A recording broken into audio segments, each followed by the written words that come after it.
Halo, Pak Bene. Selamat hari Rabu Abu ya. Bacaan hari ini tentang Yesus memberi nasihat tentang bagaimana memberi sedekah, bagaimana berdoa, bagaimana berpuasa. Saya belakangan ini membuat renungan di YouTube ini juga, bidang judulnya rebahan. Saya buat renungan bacaan harian. Mana tahu ada yang tertarik. Belakangan ini saya buat, mudah-mudahan konsisten. Saya buat setiap hari bacaan-bacaan setiap hari dari Injil dan renungan singkatnya. Oke, ada yang berkata begini, wih, kok Protestan sekarang memakai abu gitu ya? Tidak apa-apa, bagus itu malah gitu ya. Nah, yang terutama bukan soal bagaimana praktek ini, tetapi seperti Yesus tekankan, jangan supaya dilihat orang, dan jangan motivasinya adalah karena orang lain dan untuk dipuji. Nah, itu bisa nanti Yesus berkata kepada kita seperti pada zamannya dulu, munafik kau katanya. Bisa kena kita, bisa kena saya, bisa kena kamu.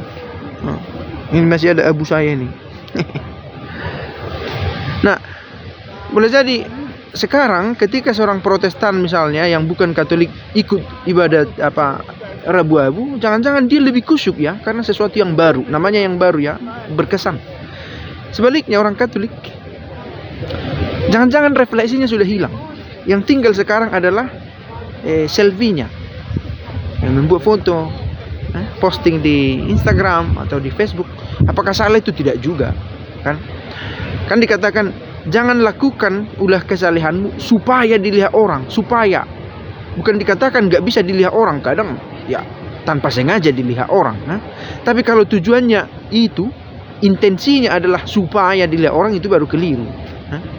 Oh, hari ini saya mau pergi Rabu Abu supaya nanti ada abu di dahiku dan aku berfoto dan dilihat orang. Nah, itulah yang motivasi yang keliru itu gitu ya. Tapi oke, saya beribadah ikut Rabu Abu misa sekalian. Ada abu di dahi, ada seksi fotografi, dokumentasi, terfoto atau bagaimana, diposting, orang melihat.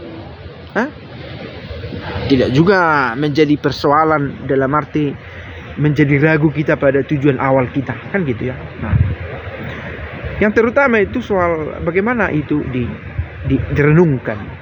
Nah, ini pelajaran juga lah begitu, bahwa bila ada teman-teman kita Protestan mulai beribadah dengan tradisi-tradisi macam itu, membuat abu atau yang lain, kita justru perlu senang begitu ya. Akhirnya kita berusaha mengenal apa yang pernah gereja miliki gitu. Orang Katolik tidak usah begitu risau atau merasa oh kami duluan. Tidak, dulu sama, tapi pernah berpisah begitulah, dan pelan-pelan mengikuti yang sama lebih bagus. Di sisi lain, teman-teman Protestan, jangan juga lah, oh kalian Katolik membuat abu-abu, apa itu, nggak ada itu, ya, itu bukan itu untuk keselamatan dan seterusnya, seperti biasa kita dengar.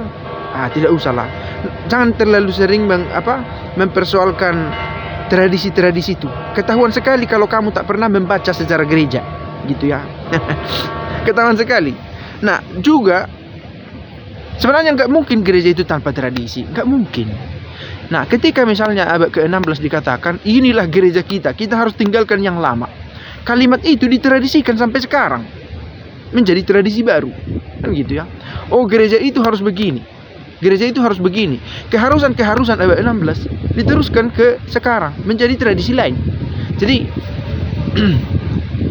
nah, hal-hal macam ini mungkin pelan-pelan bisa kita tinggalkan. Kan saya pikir sudah jenuh juga kita membahas-bahas ini ya.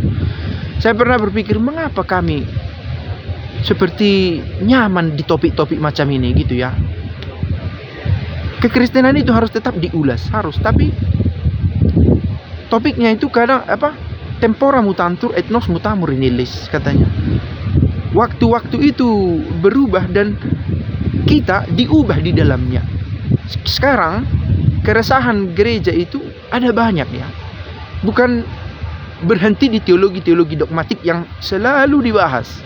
Lihatlah, itu sudah teologi itu berevolusi. Dalam arti ada masa ketika teologi tertentu didalami kemudian ditinggalkan bukan karena semua tuntas, bukan, tapi karena ada kerisauan yang lain. Jangan-jangan kita Kristen di Indonesia get bored, bosan, gak ada yang mau dibahas, gak ada keresahan lain, sehingga itu saja. Tapi oke, bisa kita warnai dalam cara yang lain lagi, gitu ya. Sebenarnya banyak isu yang lebih mendesak ya. Misalnya begini, kalau benar baptisan itu efektif membawa keselamatan, mengapa orang terbaptis itu korupsi? Itu pertanyaan teologis loh. Dan itu sudah dibahas sejak masa Tertullian. Nah, jangan Tertullian, di surah Ibrani, surah Yohanes, 1 Yohanes dibahas itu.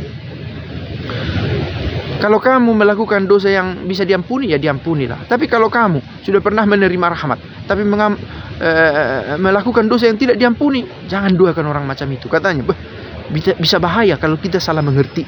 Nah, ini justru yang perlu dibahas karena menuntut pemahaman teologi yang lebih kompleks. Kalau orang ternyata masih bisa berdosa dan mau berdosa setelah dibaptis, main-mainkah baptisan itu? Nah, ini satu pertanyaan fundamental tentang baptisan dan pengampunan dosa. Sudah dibaptis, ternyata korupsi. Lalu baptisan kemarin formalitas saja. Nah, ini pertanyaan serius. Sudah jelas-jelas ditahbis dia jadi pastor. Bukan hanya meninggalkan panggilan. Kalau meninggalkan panggilan belum tentu dia jahat kan, tapi melakukan kejahatan misalnya. Mudah-mudahan doakan saya gitu ya, supaya jangan. Nah, mengapa saya bisa melakukan itu? Itu pertanyaan. Sudah jelas-jelas berjanji sehidup semati, dalam suka dan duka, dalam senang dan sedih, miskin dan kaya, aku setia padamu. Rupanya selingkuh. Padahal sudah ada sakramen katanya. Kamu bilang itu sakramen. Ternyata pisah. Nah, ini isu-isu yang jauh lebih serius rasanya. Bukan mau mengatakan teologi dogmatik itu, hal-hal yang teori macam itu tidak berlaku, tidak. Bukan, karena itu sekali lagi saya katakan diselesaikan bukan karena ada ketuntasan, bukan. Karena ada konsili yang sudahlah berhenti kalian ribut-ribut, maka saya tetapkan. Itu dia. Dibuatlah ketetapan di konsili itu. Oke.